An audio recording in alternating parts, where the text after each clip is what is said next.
Esta é uma proposta de emenda constitucional que dá amplo direito a todos os parlamentares que possam pleitear a disputa pela presidência da Casa,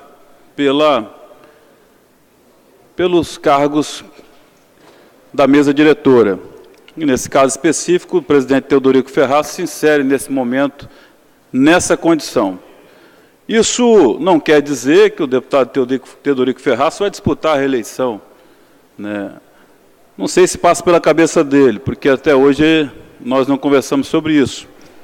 Mas todos os olhares ficam voltados para o nosso presidente nessa questão, numa proposta que o nosso parceiro, deputado Luiz Durão, iniciou essa proposta de emenda constitucional. A reeleição de qualquer um membro da mesa diretora, ela passa também pelos votos do plenário.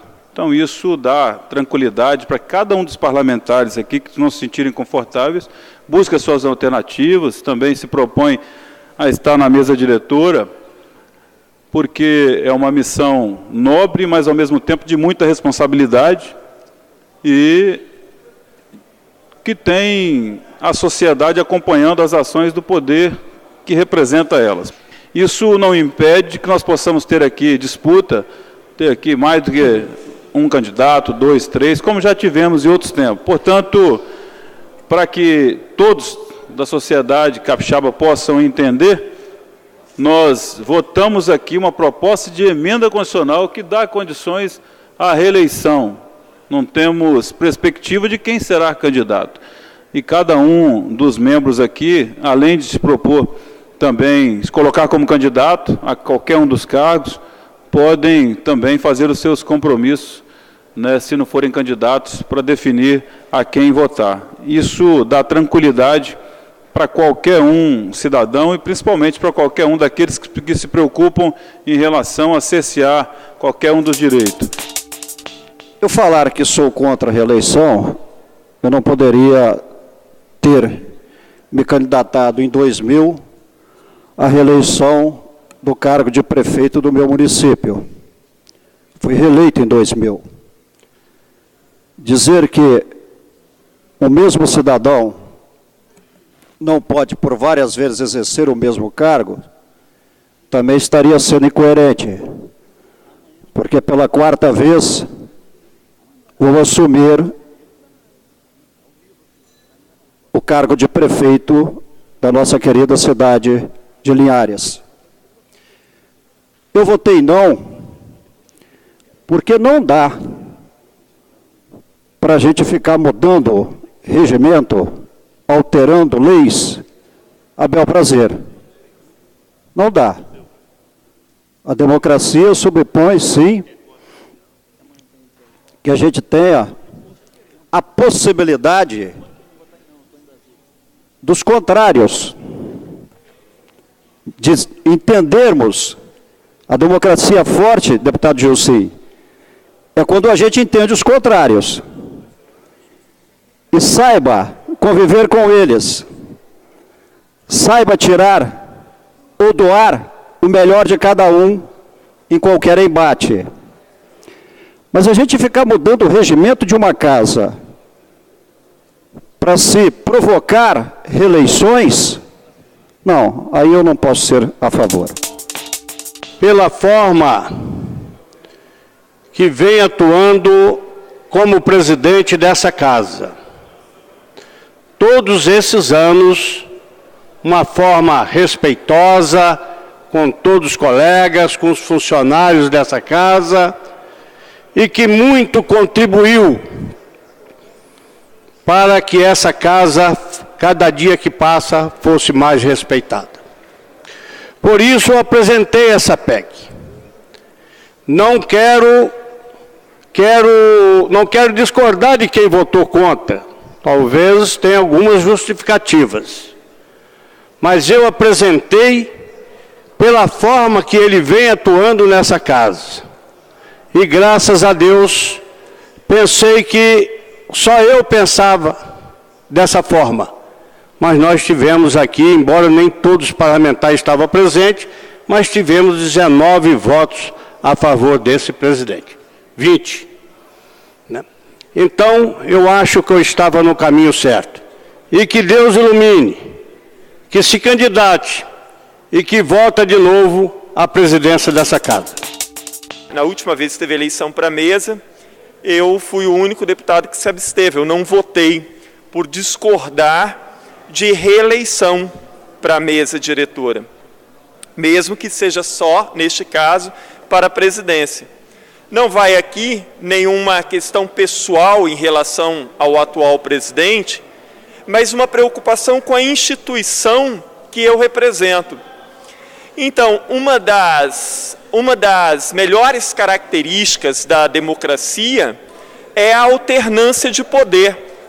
E a alternância de poder, ela deve se dar em todas as instâncias.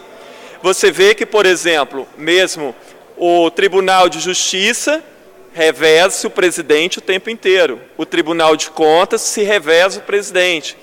Na Câmara Federal se reveza o presidente. Então, isso é importante para a democracia. Algumas pessoas justificaram, na outra vez, quando se votou no primeiro turno, pela grande eficiência do atual presidente.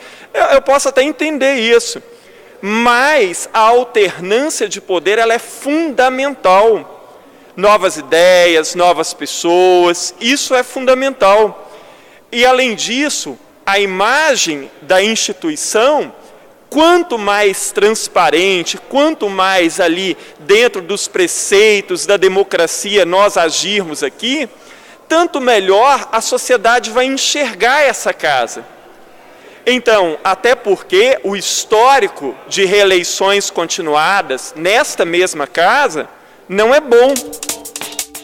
Fui o autor da PEC anterior, que possibilitou que o nosso presidente, Teodorico Ferraz, se habilitasse para ser votado novamente. Nós não estamos aqui votando a indicação de Ferraz para a presidência novamente. Todos os deputados terão que votar.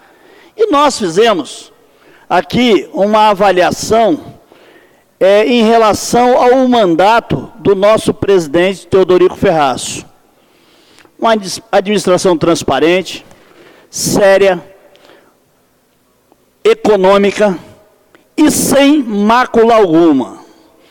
Nós chegamos a devolver dinheiro para o governo do Estado, na ordem de 30 milhões de reais, e isso tem que ser observado pelo governo, isso tem que ser observado pela sociedade, isso tem que ser observado pelos que estão divergindo, e nós aceitamos a divergência. Durante a presidência de Teodorico Ferraz, nós só tivemos momentos bons, porque nós não tivemos o nome da Assembleia maculado em momento algum. E nada mais justo do que ele ter a condições de disputar de igual para igual com qualquer um outro deputado. Que é a seca que está atingindo todo o estado do Espírito Santo e as nossas cidades, principalmente. A preocupação ainda é maior, Cariacica, Vila Velha, Vitória, porque o nível de nascentes em nossa cidade, para o tamanho da nossa população, é pequena e não consegue suprir a necessidade das nossas cidades, da região metropolitana.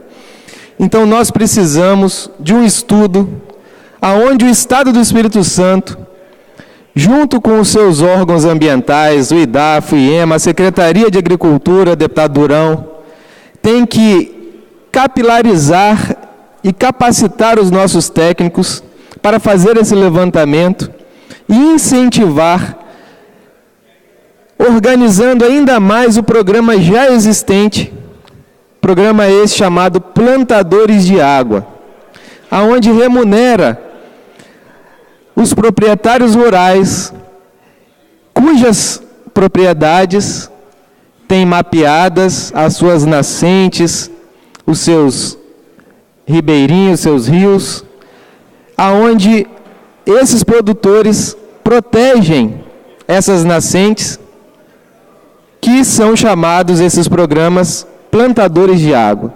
nós precisamos urgentemente incentivar, ampliar e regularizar. E digo além ainda, a CESAM, que é a fonte de capacitação dessa água, onde ela capta a água nos rios, ela poderia participar desse programa, colocando investimentos e recursos nesse tipo de programa, porque não adianta nada a CESAM ser uma empresa saudável e estar ali à frente, no país, digamos assim, na captação e tratação de água, mas não vai ter água para tratar mais, daqui uns dias, deputada Eliana Dadalto. Nós estamos correndo o risco de não ter mais água para tratar. Então a CESAM também tem que se preocupar com essas nascentes que nós estamos aqui vendo secar. Eu venho aqui hoje com muita alegria para falar do nosso projeto de lei aprovado nesta casa no primeiro semestre e que os nobres colegas se empenharam na semana atrasada, no sentido que nós pudéssemos, é óbvio, derrubar um veto do governo do Estado aposto ao projeto de lei que institui a política estadual de incentivo à produção de pimenta do reino de qualidade.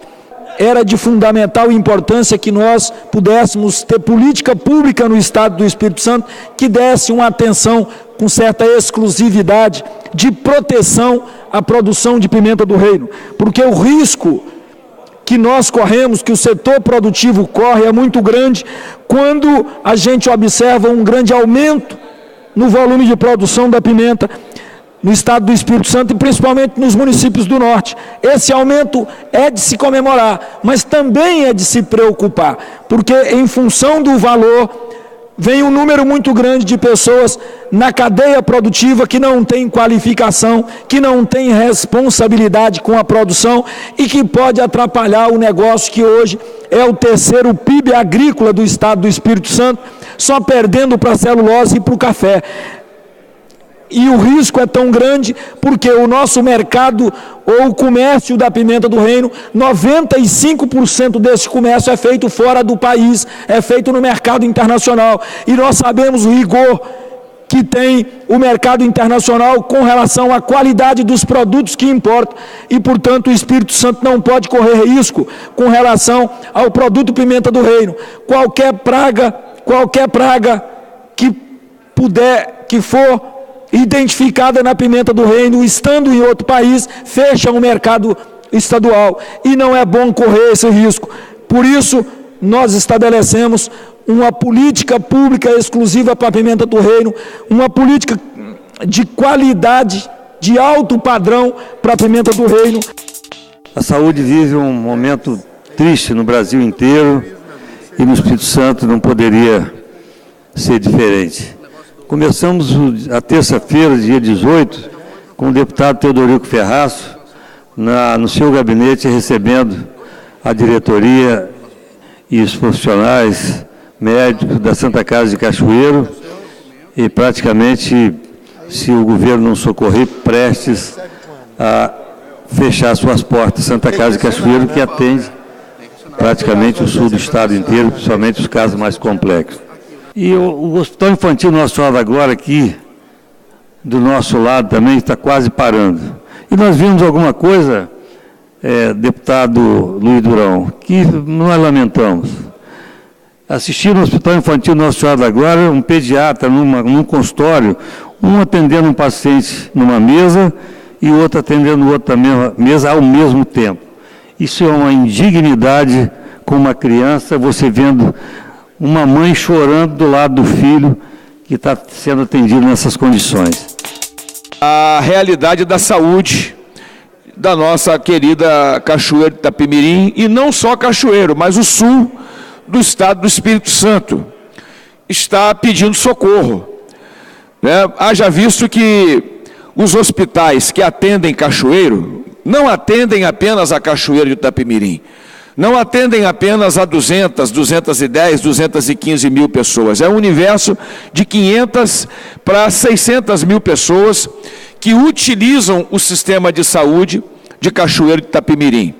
E nós temos ali 3 hospitais a Santa Casa de Misericórdia, o Hospital Evangélico e o Hospital Infantil, com 3 gestões, com 3 administrações, com 3 equipes que trabalham firme, que trabalham duro, mas não aguentam mais, não suportam mais ali trabalhar no vermelho.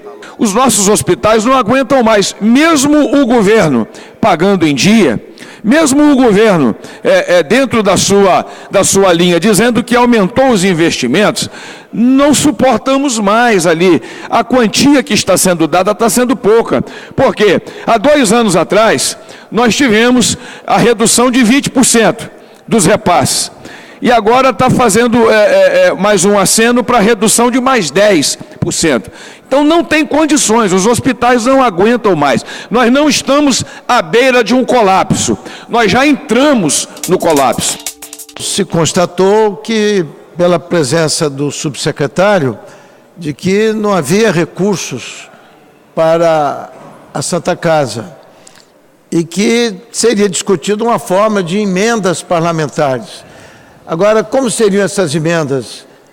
As emendas serão pagas, vai resolver o problema da Santa Casa, mas um assunto ali, deputado, que predominou e que é importante, que é uma advertência ao governo, para ajudar o governo, para colaborar com o governo, foi o pedido para alta complexidade que se poderia fazer na Santa Casa, e aí um dos médicos ilustres presentes, tinham 3 médicos, declarou que uma operação que poderia ser feita na Santa Casa e que se gastaria R$40 mil, teve que ser trazida para Vitória, foi operada aqui e custou para o governo quase R$300 mil. Então, é uma advertência que a gente faz para que o governo tome conhecimento, porque isso é muito sério. Se a Santa Casa tem condições de fazer, então que se credencia a Santa Casa na alta complexidade. Ela está perfeitamente preparada para fazer essas operações. É uma economia que já seria suficiente para comprar muita coisa de instrumentais lá para não ter problema nas operações. O caos na saúde só não está maior por causa dos profissionais da saúde, e especialmente os médicos. O maior patrimônio da CESA, eles estão esquecendo, o maior patrimônio são os profissionais. Médicos pedem socorro em hospitais lotados. Isso aqui é a saúde do Estado do Espírito Santo, todo dia essas notícias saem. E mais uma irregularidade na saúde. Eu pedi requerimento de informações sobre o repelente, foi noticiado pela imprensa.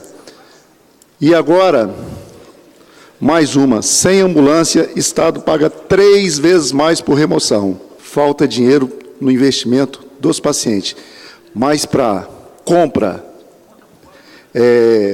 e outras coisas, deputado Sérgio Majestic, o Estado está gastando de uma maneira muito grande. O que está acontecendo na Santa Casa de Cachoeiro de não autorizar a alta complexidade lá, eu participei da reunião com o subsecretário de Saúde, existe um teto para atendimento dos pacientes, 800 AIH. Então, o que vai fazer? Se atender 1.000, deputado Sérgio Majestic, eles só pagam 800. Então, o que vai fazer? Vai fechar a porta do pronto-socorro? Comungar da mesma preocupação com a saúde da população. Nenhum de nós deseja que os nossos irmãos capixabas não tenham a devida saúde. Mas é preciso, assim, abrir uma janela para ver o que está acontecendo em nosso país. Observar as consequências da crise política, da crise econômica e o que tem ocasionado em outros estados. Situações que em nada se assemelha com a situação do Estado do Espírito Santo. Consequência de má gestão. Na crise financeira de muitos estados, a área que está sendo mais afetada é justamente a saúde. No Espírito Santo, o governador encontrou um estado com suas finanças dilaceradas. Desorganização na gestão da administração pública. Inclusive, 170 milhões de dívidas com os hospitais filantrópicos. Diversas despesas celebradas sem o devido empenho. e o governo está fazendo todos os esforços da boa gestão. O secretário é, sim, um cidadão competente e capaz. É óbvio que ele pode ter suas falhas e nós devemos advertir. O deputado está no seu legítimo direito de fiscalizar e apontar, mas não é justo passar uma imagem de irresponsabilidade de um secretário que está enfrentando todos os problemas, inclusive os interesses corporativistas. E não é fácil lutar contra corporações fortes, organizadas, estruturadas financeiramente, e que muitas vezes querem passar para a sociedade a defesa do Brasil, a defesa do povo, quando no fundo está defendendo interesses corporativistas. E eu tive acesso às emendas que queriam botar de 1,5 milhão, o deputado Magés baixou para 1.200.000, e no final querem executar só 500 mil. E o presidente da comissão insistindo, o deputado Ari Pagum. Mas qual foi a minha surpresa quando eu tive acesso hoje pela manhã às emendas, deputada Eliana? Tem deputado que não vai conseguir concretizar nenhum real de suas emendas, porque não existe nada penhorado. Eu acho que isso aqui, deputado Enivaldo, é um caso muito grave. Meia dúzia de deputados tendo emendas liberadas e o restante não. Como se tivesse aqui, como foi feito numa época muito remota, que nós não queremos voltar, onde tinha um grupo escalonado, como é feito no Congresso, o alto clero e o baixo clero. Ou libera deputado Luiz Durão para todo mundo, ou não libera para ninguém.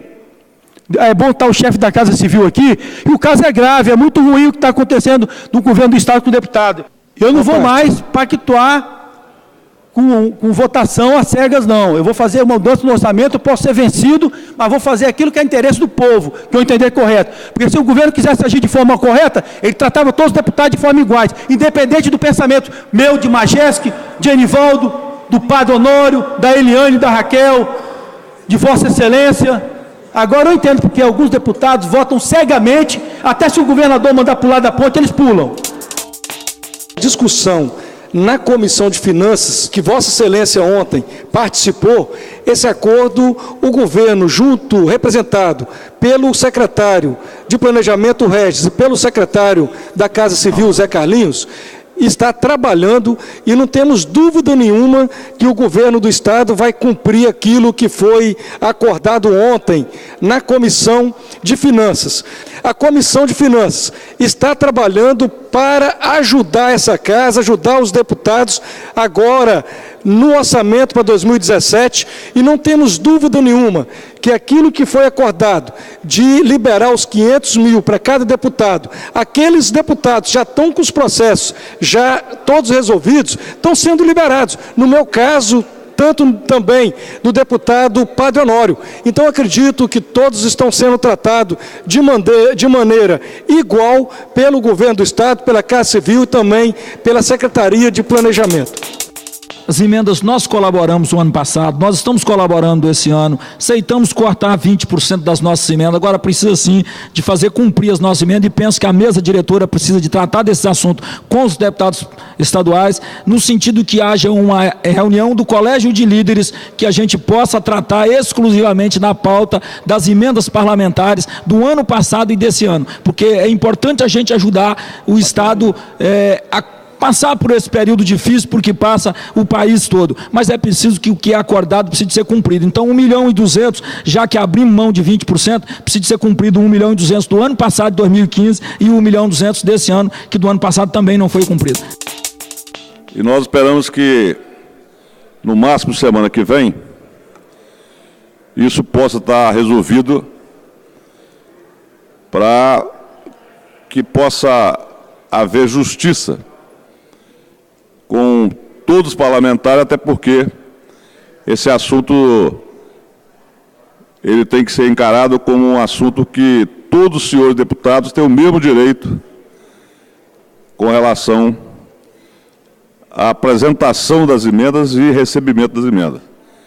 Não pode ter aqui nessa Assembleia deputados de alto clero e deputados de baixo clero. Nós temos que ter todo mundo no mesmo nível de prestígio e de relacionamento republicano, para que esse assunto não possa ficar sendo visto como, e colocando até o governo mal diante da imprensa e da Assembleia, fazendo essas exceções que, na verdade, elas não são produtivas, não são inteligentes e não são nada democráticas, mostrando que nós estamos num período em que as representações populares são vistas e são encaradas com respeito à opinião individual de cada um. Nós não podemos trabalhar para que o Legislativo seja um poder que tenha que suportar, que subordinar a nenhuma atitude que não seja totalmente republicana, uma vez que a força política feita através dos partidos, através das representações populares, elas precisam realmente receber um comportamento equilibrado e um comportamento justo, porque se nós não agirmos dessa forma, o que nós podemos ter no andamento da legislatura é tumultos e até alguns desentendimentos no Poder Legislativo, que realmente não contribui até para o funcionamento perfeito da casa. O que me impressiona é essa quantidade de votos a favor de uma PEC que é inconstitucional. A Constituição Federal diz que são 30 dias para requerimentos de informação oficial. Ponto. Todo dia, praticamente, é derrubado projeto de lei aqui de deputados que são altamente constitucionais, com um parecer de inconstitucionalidade por parte da Comissão de Justiça. Quando se sabe que esta PEC é fragorosamente inconstitucional, ela é dada como constitucional pela Comissão de Justiça e é apoiada pelos pares. Sinceramente, eu não consigo entender. Esta PEC, ela interessa a essa casa? Hoje, nós temos 30 dias para que as secretarias de Estado deem as informações requisitadas pelos deputados. Aí, eles respondem com 60, 90, 180, um ano. Você tem que ameaçar entrar no Ministério Público, senão não chega aqui. Nós estamos vivendo a era da informação. Supõe-se que as secretarias de Estado sejam todas muito bem organizadas, a tal ponto de que, se eu envio um requerimento para lá, em uma semana eu posso ter essa resposta. Então, agora que com 30 dias, o governo respondia com 180, agora dando 60 dias, o governo vai responder com quanto? 2 anos? E quero agradecer a aprovação dessa PEC, agradecer a todos os deputados que participaram dessa sessão, mesmo aqueles que democraticamente votaram contrários, e nós respeitamos a posição de cada um. A única expressão aqui que eu faço, uma ressalva, que eu considero desrespeitosa, trazida pelo deputado Majewski, é de que a gente inventa inconstitucionalidade. Nós temos o conhecimento jurídico, graças a Deus, sou formado em Direito, não tem nenhuma necessidade de criar bravatas.